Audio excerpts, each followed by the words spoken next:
I love bees. I love bees. I love bees. I love bees. I love bees. Durga is a high-class spy created to gather intelligence on the Covenant. So in the hands of a civilian boy and turned on normal civilians, she's an incredibly powerful civil rights violation. I've got God's own spyware. In 2552, smartphones are called chatters and everyone has one, and Durga uses the recording capability of the chatters of various people in the vicinity of her targets, as well as building surveillance equipment to construct high-quality digital renderings. Of course, we only get sound, but it's implied Jersey gets to witness more than that. When Jersey asks her to gather intelligence of the hottest girl in school, Jan James, she grabs a live feed of 2 security guards tracking Jan as she illegally moves about the local military base. Jan moves with preternatural speed, is able to hide on the ceiling river style, and jumps from the roof to get past the electric fence, and lands on the other side without injury. She's about to get away, but military police catch her. Halt! Put your hands in the air. Hey, soldier.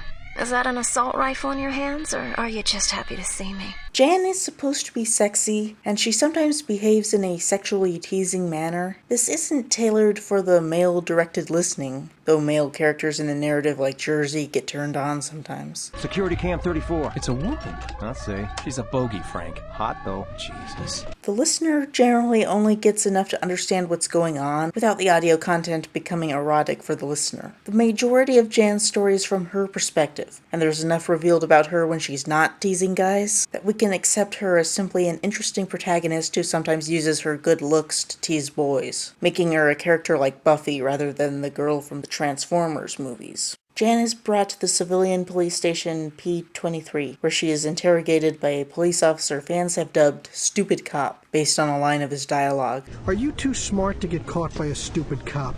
I'll stress that this is an ironic nickname. While Jan is using a lie detector called a PQI, she claims that her friends dared her to break into the facility, which the PQI registers as true. She also behaves very disrespectfully and evades his questions, making it questionable if the PQI response is accurate. He plays good cop and sympathetically asks her if she was drinking with her friends when the idea of this dare came up. She says yes, which the PQI registers as true. So I can check that statement against the blood alcohol test, right? I'm not very smart. Pardon me? Oh, I'm not stupid, but nobody recruited me for my test scores, if you know what I mean. Nah, I guess I'm not too smart. Not like you, Miss James. But you know what I am? I don't know. Yes or no? No. Good at my job. Jan's mysterious father, James James, or James Squared, then comes in and bails her out. He seems angry at the police for taking hair and urine samples. On the drive home, she apologizes and says her friend Dwayne took a gate pass from his father and used it to go joyriding in a warthog. So she was just trying to return the gate pass to keep his dad from getting in trouble. James Squared berates her for this because this isn't a matter of did you break a rule and should I ground you. There are certain kinds of trouble we can't get in. Do you understand me? Because if we do, sooner or later people are going to get hurt. Not just you and me, people you've never met. People you don't even know exist. And then apologizes for saddling her with this responsibility, saying he'll take care of it. He ends up burning the station to the ground to prevent her biological samples from being tested. Later, Stupid Cop contacts Jan for a favor. He figured out James Square torched the station to destroy the test samples, and he uses it to blackmail her into helping him out. He gives her the equivalent of a memory card and tells her to watch the video on it and call him that night. It turns out to be a clip of a man abusing a woman with her cries of mercy heard over his beating her. It's a little ambiguous what's going on, but it's definitely abuse of some kind. Jan calls Stupid Cop, who tells her to meet him at a certain place that next day. Once Jan's there, Stupid Cop stops a driver leaving from work and basically murders him. What did I do? Step out of the car, sir, now. What is this? Officer, I just left work. Come on. I haven't had time to do anything illegal. I'm gonna have to ask you to step out. What the hell are you doing? Drop the weapon! Oh my God! Step back! Keep away from this vehicle. So this guy was the abuser from the video. The woman he abused was the daughter of Stupid Cop's friend. Stupid Cop couldn't convict him for some reason, so he took the law into his own hands and killed him. He knew Jan could beat the PQI, so he uses her to testify that the creep drew a weapon on him. He had a weapon. You, miss, you were standing right there. You saw he drew a weapon. Right? Right. On the way to the station, he and Jan argue about whether or not that was moral. They don't reach a satisfying conclusion, but Stupid Cop presses the point that if you have power, you should use it to help people. He then accurately states that when Jan was a baby, she received augmentations to make her stronger. Smart, fast, strong, never get sick, never get drunk, don't need much sleep. Okay, so the whole story behind this is that Jan's parents were Spartans. Not Spartan 2s like Master Chief and Yasmin, but from the first Spartan program under the Orion Project. As child to two Spartan 1s, Jan was made a Spartan 1.1. Not as powerful as a Spartan 2 and without the military training of even a Spartan 1, but she's still superhuman. I consider Jan the superhero of the Halo universe. Master Chief's a super soldier and a Mary Sue. I Love Bees is Jan's origin story, where she comes to realize that with great power comes great responsibility. Stupid Cop is her wake-up call. Before him, I guess she just thought she was born with great physical and mental ability, and now she realizes that there is some greater plot. Later, she talks to her Aunt Gladys about it. Gladys isn't really her aunt, but she was in James Squared's Spartan unit and stuck close to his family. Jan asks if she's been augmented, and Gladys doesn't deny it. Jan goes on to say that she wants to do something with it to prove to herself that she can use her powers for good. Gladys recommends she visit a seedy Moon's parlor, Moon's being futuristic pool. A girl like you could use a glimpse of reality. Straighten out your priorities. There, Jan meets her first major villain, a gang leader named Thin Kinkle. It's implied to be very dangerous for attractive women in that parlor, where aggressive men may sexually assault them. A waitress urges Jan to leave, or at least zip her shirt up all the way and try not to be noticed. Jan doesn't do any of those things. When Thin's gang tries to murder some guy named Paulo, who apparently cheated Thin somehow, Jan intervenes. Thin taunts her, calling her babysitter, and then notices the M6C Magnum Jan's got in her hand. Whoa, are you trying to get me killed? Gee, you're welcome. Let him go. Thin points out that there are more gang members than Jan's gun has rounds, and he makes a deal with her. They'll play moons. If she wins, he'll let Paulo go free. If he wins, she'll have to have sex with him. Gee, I'm underage, sir. An offer like that would be illegal. I guess then, if I win, I'll find some babysitting for you to do. Jan accepts and they play moons. Thin explains the nature of the game as he plays, taunting her as he does so. Jan does the same kind of taunting, but she goes out of her way to make her commentary sound sexy as she wins. Tricky game, Moons. You hit too hard, they stick. Too soft, they skate. Do it just right, and they obey your commands. They work for you. Uh-huh. Or you can slap them so hard, they run for cover. Bark at them, and they jump. Tickle them, they laugh. Kiss them, and they fall in love. And if you shoot them, 8 off the rack, play the kiss on the suicide bar, backspin into the corner pocket. I say, shoot them. They die.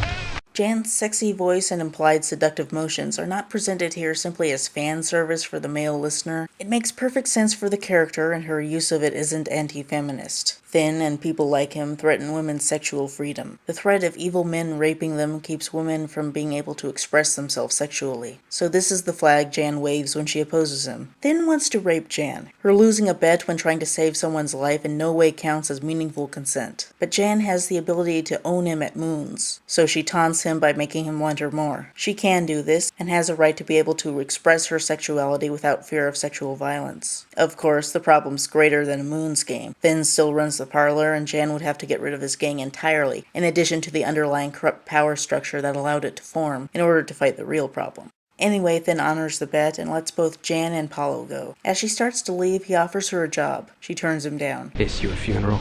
Not yet. Sooner than you think. Is that a threat? No, just experience. I'm past 30. I've been around forever. Retirement comes sudden to people like you and me. I am nothing like you. We'll see. A week later, Paulo tracks her down and asks her to help his friend Gene like she helped him. Gene is a guy who wants to join Thin Kinkle's gang, and he's about to take the final initiation test. raping a woman off the street. The idea is that once Jean does this, Thin can control him forever. So Paulo needs Jan to save Jean from Thin. Now the whole concept of Jan helping Jean is weird because Jean is constantly treated like a minor antagonist and not someone in need of Jan's help. So yeah, Jan helps Jean by going out and fighting the evil rapist. Visual media often use rape or attempted rape scenes as exploitive fan service for guys, where the victim's struggles are sexualized. Sure, there's a message about how rape is bad, but the fact that it's about sex is used to turn the depiction of violence against women into a chance to perv over women's bodies, placing the viewer into the position of the rapist. I'm sure there's a way to do essentially the same exploitive depiction in the audio drama medium too, but I Love Bees averts it entirely. The Jean scene is all about Jan rescuing the victim and beating Jean to a bloody pulp. She's the superhero, and this is her first big rescue. She quickly takes out 2 gang members covering him, one of which is female, showing Thin's gang is inclusive in that regard, and then she takes her time with Jean. First, she convinces him to rape her instead so that he'll let the other victim go without a fight. Okay, Angel. Time for you to meet the big dog. She then behaves like she did in her game with Thin, where she taunts him by sounding sexy. I'm just gonna put the gun in your hand this time. That's it. Yeah, get your finger nice and comfy right on the trigger. Come on, big dog. Bring it, baby. Die, bitch!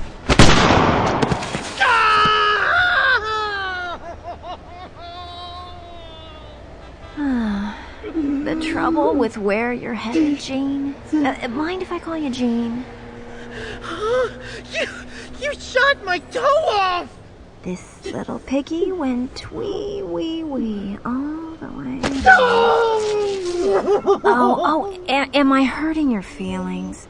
You see, the trouble with being bad, Jean, is you only last as long as you're the scariest pup on the block. Thin is gonna do you, freak! And no matter how bad you are, how tough, how fast, you know what's waiting for you, big dog? Oh, cry! A bigger bitch. The way the fight is framed puts the audience completely on Jan's side. Her hurting Jean is milked for cathartic enjoyment. If she wanted to, she could disable him inside of 7 seconds. Instead, she takes her time and sadistically enjoys pummeling him, and we're with her as she does so. He's a wannabe rapist who shows no sign of hesitation or guilt, and we accept that as a pummeling offense. The whole big dog thing functions as an expression of sexual dominance. When Jean first uses it, it sounds like it could be his name for his penis. Jan proceeds to physically dominate him, and then declares herself a bigger bitch, using his language against him with a feminine twist. The word bitch is often used in a misogynistic way. In some contexts, feminists have reclaimed the word by presenting it as a complimentary description for a woman who won't back down easily. Jean invokes the misogynistic usage when he calls her a bitch, but Jan's later self-description fits with the feminist definition. After Reach falls, James Squared's old Spartan friend Gilly freaks out, so he takes Jan to go visit her. She didn't cope well with the Spartan training at all, and became an overly aggressive threat to society. Her augmentations make it impossible for drugs to help her because her immune system just breaks it down. She left the mental institution and holed up in an apartment with a stockpile of weapons to wait for the Covenant invasion. It's soon revealed, to Jan's shock, that she's actually Jan's mother. Gilly is an interesting blend of traditional feminine and masculine traits. You don't need any. I still feel better when I've got a pop gun around. The grenades? The girl's gotta accessorize, Jim. Men never understand. She is extremely aggressive and scary. We heard the news from Reach. Yeah. There's some memories about that. Yeah. So anyway, I heard about it in the store, people talking. Then on my way home, this kid was fixing his bike. Gilly, it's okay. I had the chain in my hands, Jim. Standing behind him. I could see all the little hairs in the back of his neck, and I could feel the little bumps it was going to leave. Jesus. And it felt great. It felt great. But you didn't. No. But her interactions with James Squared about Jan are like a normal mother's who maybe lost custody rights but still cares. She wants to be a motherly figure for Jan, but it's not in her nature. She's an interesting character, and I'll talk about her later. After this, though, Jan's storyline starts to intersect with Jersey's more than him spying on her, so I'll pause here and get back to her later. I love bees. Bees. Bees. I love bees. I'm just gonna be bees.